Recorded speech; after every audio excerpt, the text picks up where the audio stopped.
Hey there, my name's Claire and I'm 34. This is the story of how I got revenge on my evil mother-in-law who was hell-bent on trying to ruin my life. For a long time, I held my tongue and turned the other way, but everyone has their breaking point, and I believe I reached mine some months ago. To give you some context, you should know that whenever it came to my mother-in-law giving me something, it was always of poor, subpar quality. For example, on our wedding day, "This gift is from my beautiful mother-in-law, Justine. Let me open it up.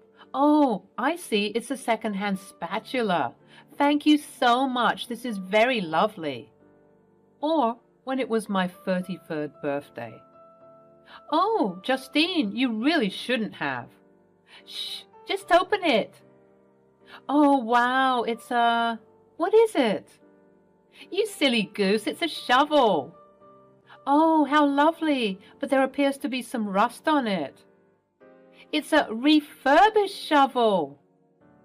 I, later on, found out that she took it from the neighbor's shed and gifted it to me. There was also that time I held a dinner party and she bought the cheapest bottle of wine that she could find. At this rate, I'd rather that she didn't do anything for me at all.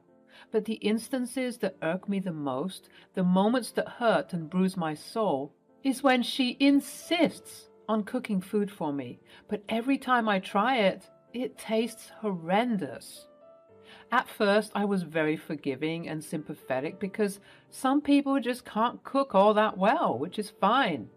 I thought that since it was coming from a genuine place of wanting to cook for someone you love, it didn't matter how it tasted, but the thought behind it.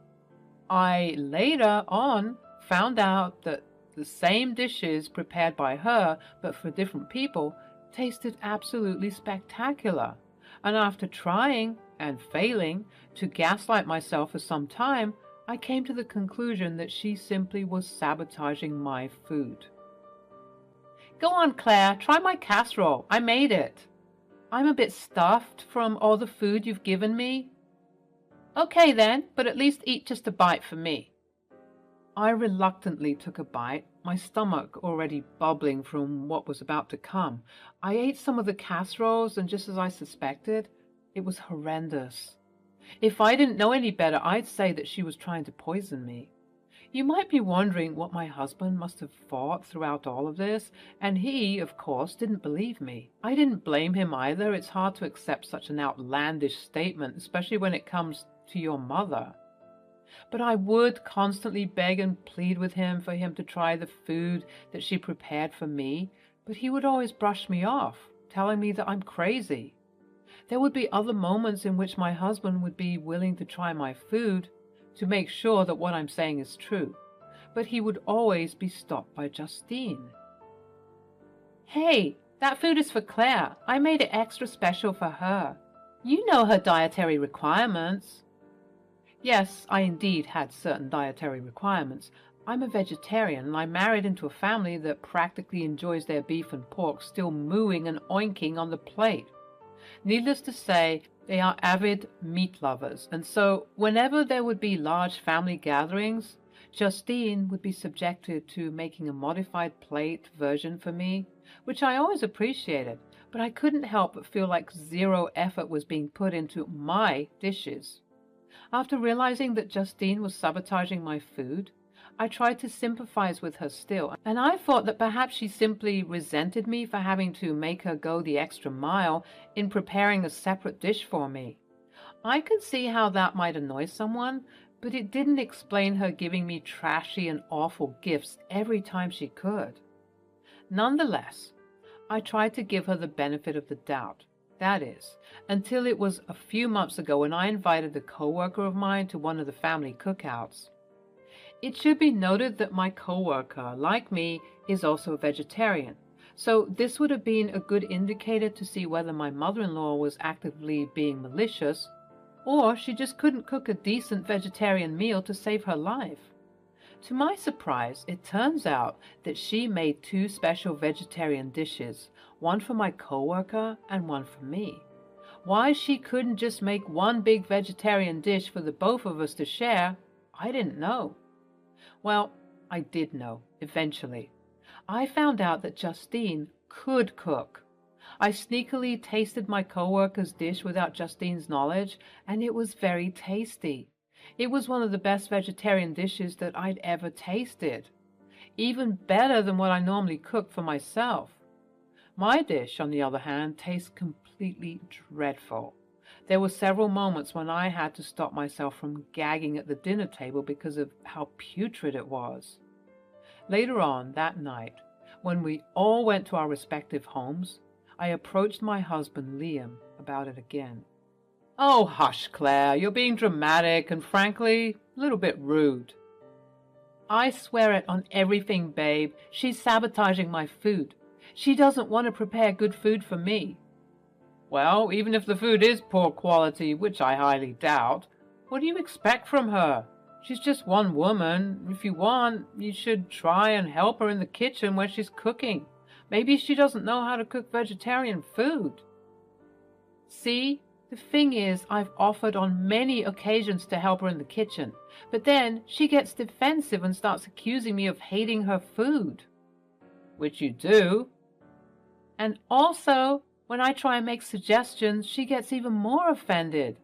There's no winning with this woman." "Maybe you should just bring your container of food to the gatherings then." "And risk being perceived as rude by the whole family?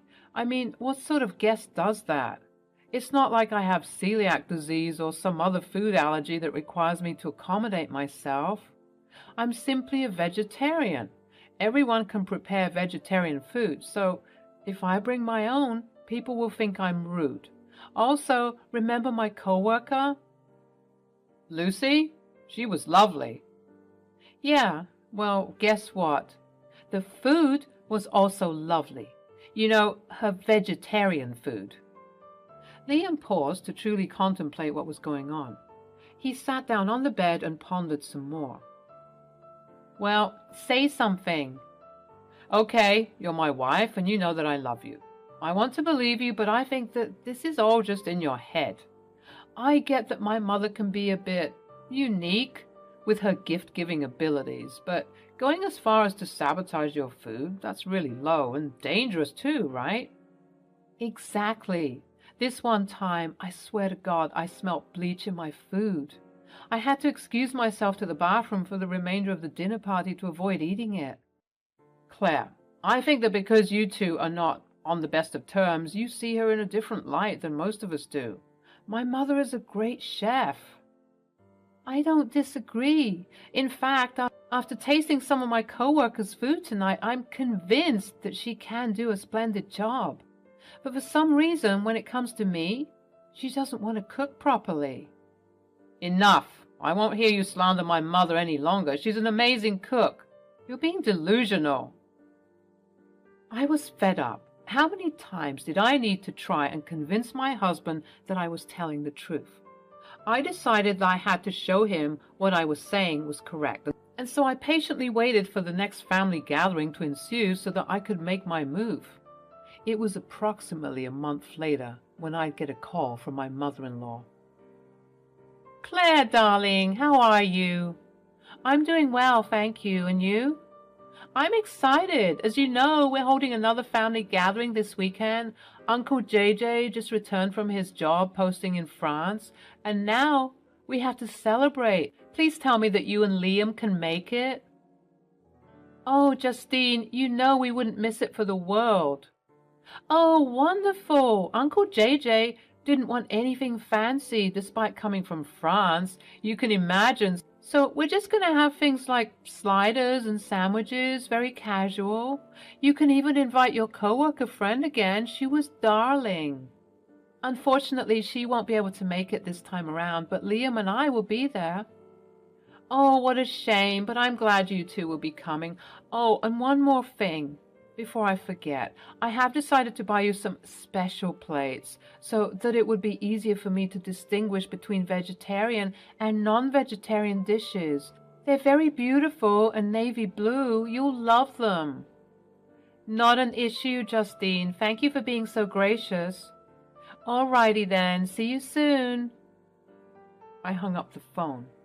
In any other circumstance, I wouldn't have minded having different plates from everyone else. It's just a plate after all.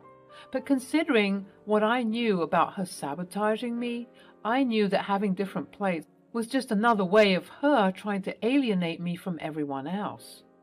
Everyone else in the family enjoys their meals thoroughly, but mine are always lousy and pathetic. So when I complain, I look snobbish and uptight. But that is not the case. I know that rumors have been going around of me being bratty, and I wish that I could just share my food with them for them to see that what I'm being served is not right. But Justine is always watching like a hawk, and for some reason, she gets extremely upset and offended when I try and offer my food to someone to taste or when I don't finish my food. Thankfully, there have been times when I had managed to escape, but unfortunately, more often than not, I'd have to chug the food down as quickly as I could, just so I could avoid tasting what I was putting in my stomach. Whenever I come over, I dread it, and I always anticipate going home, scrubbing my mouth clean, and making some proper food for myself. But this upcoming weekend, I wasn't feeling that dread. On the contrary, I was rather excited because I had the plan to show everyone for once and for all that I wasn't crazy, rude, or dramatic. I had genuine concerns that weren't being met, and everyone needed to see that. The weekend came, and as usual, Liam and I brought our signature coleslaw to the barbecue. There were steaks and sausages and chickens everywhere. As a vegetarian, it was slightly overwhelming to be surrounded by so much meat, even though I was used to it by now. It seemed as though Justine went all out this time for Uncle JJ's return, because even the meat lovers were like, "This is way too much meat." Nonetheless, the party was great. I was beginning to enjoy myself by chatting trivially with some in-laws as well as playing with my nieces and nephews. But the time finally came when Justine would call for everyone to come and sit at the big dining table set up outside for everyone to sit at. When she called for us, my stomach began to rumble. That all too familiar feeling of dread and disgust, but I quelled it, and I forced myself to smile and sit calmly and happily next to Liam. "You see, Claire, everyone's having a good time. Hell, I even saw you enjoying yourself. Just relax and let loose. Mom worked hard on this, and I'm sure your food would taste good if you just adopted a more positive attitude." At this point, I was getting sick of hearing Liam preach on his high horse, having no idea what it was like dealing with his mother and being forced to eat the dreadful food. But I had a plan that was about to go down. Justine proceeded to bring out the food, with the help of the older children who loved bringing out the dishes. Justine herself brought out mine and Liam's plates, and just as she had said on the phone, my plate was a beautiful navy blue. Unfortunately, this was a stark contrast against the other white plates that were all around the table, but that didn't matter to me at the moment, as I was ready to enact my revenge.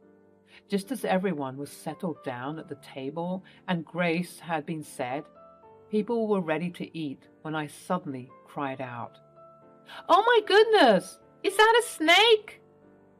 Everyone was startled in their seats. The children began to squeal in excitement as they were all rushed inside, with some of them fighting back, eager to see the snake. The adults all sprang up to the action, with the women leading the elderly and the children away and the men going towards where I pointed, being extra cautious but manly and burly nonetheless to protect their family from this unforeseen danger.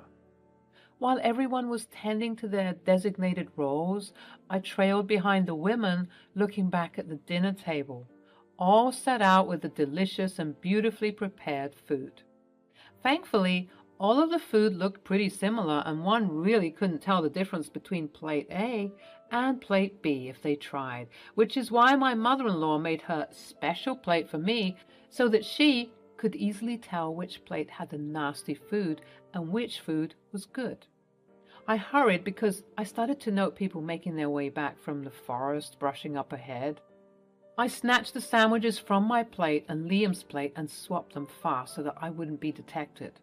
At that moment, Justine was re-emerging from the home as she got word on the phone from Liam that it was a false alarm and that if there was a snake, it was long gone by now. Everyone began to return to their seats, all slightly giddy and excited from the discovery, even if it was a false one. People seemed to enjoy the rush of adrenaline they got from the situation, even the elders. Everyone re-situated themselves in their seats, and I said, "My bad, everyone. I must have not seen the ground properly. Please excuse the disturbance." Everyone responded quite well to the disturbance, not being too irritated with having their eating time disturbed by a false alarm.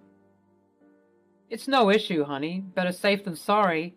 And everyone seemed to have enjoyed the little thrill of being greeted by a snake. Perhaps it smelled all the meat and decided to join in. Everyone laughed. It was indeed a good party. That was until Liam decided to take a bite of my vegetarian sandwich. "It's crazy, actually." Takes a bite. "We were looking so frantically for that darn snake, but—" He stopped, dead in his tracks, and all eyes were on him since he was the one telling the story. He began to gag, spitting out his sandwich on the plate. "Yuck! That is horrendous!" "Liam, how dare you say something so rude? I worked so hard on these meals." Everyone began to slowly eat their food, admiring the succulent and juicy tastes they were experiencing. They subsequently started questioning Liam and his reaction to the food. Uncle JJ, who was the quiet one of the bunch, even remarked how it tasted fine to him. "I don't know, you all. My food just tasted weird for a second. Sorry, Mama, I didn't mean to be rude. It's just I've never tasted that before. My bad. Maybe it's a new recipe. Let me try again." Again, Liam tried to take a bite of the sandwich, but he was gagging before it was fully in his mouth. At this point, Justine was quite flustered and she huffed and puffed about how rude Liam was being.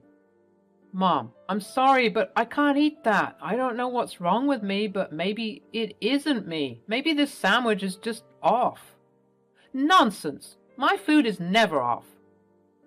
"Except it is." Everyone turned to me, wondering how I could say such a thing. It was only at this point that Liam realized that I hadn't been eating my food. "Babe, why aren't you eating?" "Because I can't eat it. It has meat in it." The table all shared confused looks, and I saw the realization in Liam's eyes. "Mom, have you been sabotaging Claire's food?" Everyone gasped, almost in unison, and Justine began to start shouting. "Liam, I don't know what's gotten into you. Maybe it's your spoiled and rotten wife who has convinced you to do this, but I will not have it. Do you hear me? Apologize for this instant." "No, Mom, it's your food that is spoiled and rotten. Claire was right all along, you guys. Here, Uncle JJ, taste this." Liam handed over his sandwich to Uncle JJ, who tried to take a bite but had to stop himself from throwing up all over the table. At that moment, Justine's eyes snapped to me, and she said with venom in her words, "What have you done?" "I should be asking you what you've done. You're the one who's been sabotaging my meals so that every time I come here, I'm in despair. Attention, everybody. I have to come clean. I made a false report about the snake. Yes, I'm so sorry for lying to you all, but I needed a distraction. You see, ever since I became part of this family, Justine has been sabotaging and poisoning my food." Everyone sounded shocked.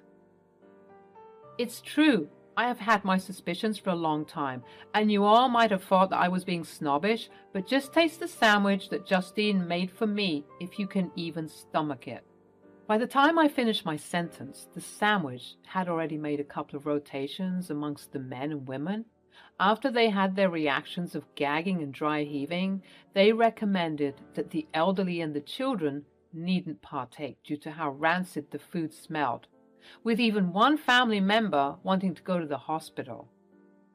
"Your move, Justine." "All right, fine, you caught me. I was sabotaging your food as you claim." "Why on earth would you do that?" "Because she hates me. She's always had it out for me since day one." At that moment, Liam began to look green. He bent over and began vomiting all over the grass. After he was done, he flopped down on the patio sofa. "Mom, what did you put in that sandwich?" Liam, oh God, are you okay? This sandwich wasn't meant for you. I'm so sorry. I'm so sorry. Everyone, please forgive me." Uncle JJ's homecoming had to be cut short as several family members had to escort Liam to the hospital. It turns out that putting rancid mushrooms with a hint of cat feces does not do well in the human body. Liam was hospitalized for some time as he was recovering from this food poisoning, and my mother-in-law was consequently jailed for her part to play in this after giving her full confession. The events of that day let me know that this lady was willing to kill me due to her unbridled hatred of me. Had it been me, she would have been lollygagging until the sunset. But because it was her son, she was doing everything in her power to rectify her mistake. But it was too late. The damage had already been done. Thankfully, my husband made a full recovery and all. While I would visit him in the hospital, he would apologize profusely for not believing in me when I said that his mother would sabotage my food. His mother was trying to post bail, but the other family members wouldn't allow it, saying that she needed to sit there for some time and think about what she'd done. People who go and visit her always inform me of how sorry she is, and that seeing her son in such distress made her realize her erroneous ways. I, for one, am not accepting such an apology because it had to take her seeing her son in pain for her to realize that what she was doing was wrong. You mean to tell me that for all these years, not once did she stop and think that she was being evil? Lord knows what else she's been putting in my food. And I've had to stomach it for the longest time, often vomiting in secret and missing days of work just to nurse myself back to health. After revealing all of this to my husband, he felt even more sorry for me and promised to always believe me from now on. I'm just glad that I managed to teach 2 lessons. 1, always listen to your wife. And 2, don't mess with me because you might end up in jail.